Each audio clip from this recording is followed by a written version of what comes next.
días, alumnos. Hoy en nuestra clase de historia hablaremos sobre la educación colonial. Primero queremos conocer cómo se impartía la educación colonial. La educación colonial estuvo dirigida fundamentalmente por religiosos y estaba reservada solo para una minoría. La orden religiosa que sobresalía en la educación era la orden de los jesuitas. El objetivo de la educación para aquel entonces era formar buenos ciudadanos y buenos súbditos del poder español. Otra de sus características es que fue una educación elitista y excluida. Decimos esto porque la población indígena no tuvo acceso a la educación. Sin embargo, los descendientes de la élite incaica y los principales curacas sí podían recibir educación. Desde luego que la educación que ellos recibían era una educación occidentada y según la raza o la casta social a la que ellos pertenecían. Ahora vamos a conocer cuáles son los niveles educativos durante la época colonial. Los niveles educativos se dividieron en tres. Primero, estudios básicos. Seguimos con los estudios menores. Y tercero, con los estudios mayores. Vamos a empezar explicando primero cómo fueron los estudios básicos. Los estudiantes españoles, criollos y algunos casos mestizos iniciaban su formación con las primeras letras. Aprendían a leer, a escribir el castellano, la matemática, el catecismo y las principales oraciones como el Padre Nuestro, el Ave María y la Salve. La enseñanza se daba en aquellos colegios menores anexados a los conventos y también a las escuelas parroquiales. Como podemos observar, la educación estaba a cargo de religiosos. Ahora vamos a conocer el segundo nivel de educación. Se llama educación de menores. Generalmente la educación de menores se daba entre los 7 u 8 años. Era el inicio de esta educación. Aquí los alumnos aprendían retórica, música, humanidades y gramática latina. Era fundamental saber la gramática latina porque ellos leían textos clásicos para continuar con sus cursos universitarios. En los colegios menores se practicaba un principio que seguramente habrás escuchado. La famosa frase, la letra entra con sangre. Y efectivamente, el profesor tomaba exámenes todos los sábados y los alumnos que desaprobaban eran azotados con la temida palmeta. Varios centros de enseñanza de las primeras letras funcionaban en conventos y casas de religiosos en las ciudades españolas. Pero quizás te preguntes, ¿y cómo fue la educación de las mujeres? Las mujeres no iban al colegio, estaban excluidas de la educación, pero en los colegios, habían colegios especialmente para ellos que se llevaban a cabo en los conventos. Estos conventos de monjas, por ejemplo, el convento de la Encarnación y la Concepción en Lima, y también el regimiento de Santa Clara en la ciudad del Cusco.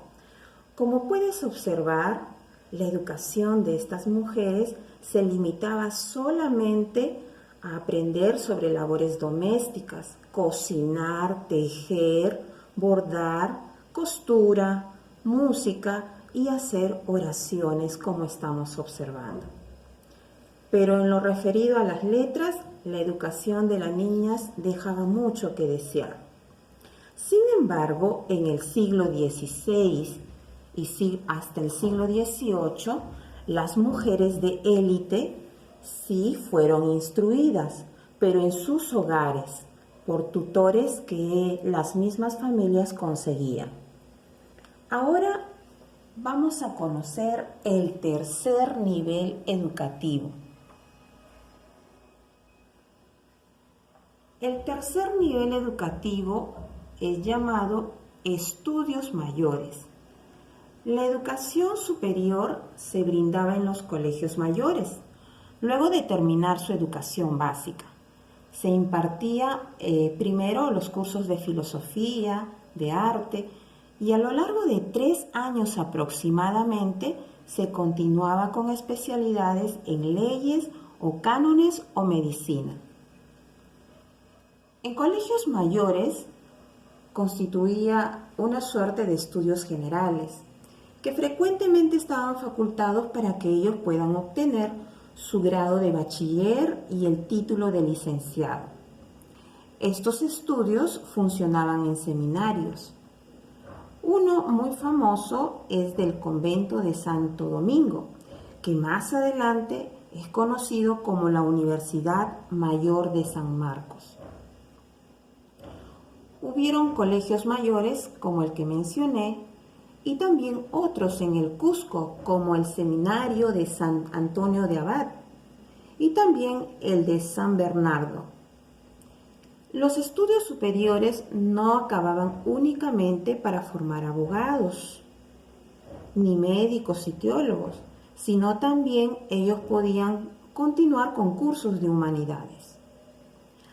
Algo que también quería resaltar era que respecto a la educación de los menores, había también educación para los indios nobles. Entre ellos, por ejemplo, tenemos al famoso José Gabriel Condorcanqui, más conocido como Túpac Amaru. Como él procedía de una familia noble, entonces podía tener acceso a los estudios menores. Ningún indígena tenía acceso a los estudios mayores. Como hemos podido observar, la estructura de la educación colonial nos permite tener una idea clara de cómo estaba estructurado. Entonces, regresando a los niveles, recordemos: nivel estudio básico para los más pequeños, nivel educativo estudios menores para los niños de 7, 8 años a más, y los estudios mayores para aquellos que están optando para ya cursos como por ejemplo ser abogados, estudiar medicina, etc. Algo que tampoco podemos olvidar, chicos, es el hecho que la educación en la época colonial solamente estuvo dirigida para una minoría, no te olvides, solo para una minoría, donde los indígenas estaban excluidos, salvo aquellos que sí pertenecían a la élite cusqueña, los nobles, los indígenas nobles, que eso lo hablamos en una clase anterior, recordarás. Y no te olvides también que las mujeres no recibían una educación pública, solamente se les enseñaba lo básico, pero en pequeños seminarios, salvo las mujeres de élite que podían tener acceso a una educación particular en sus hogares. Muy bien, chicos, hemos hecho un repaso de nuestra clase del día de hoy.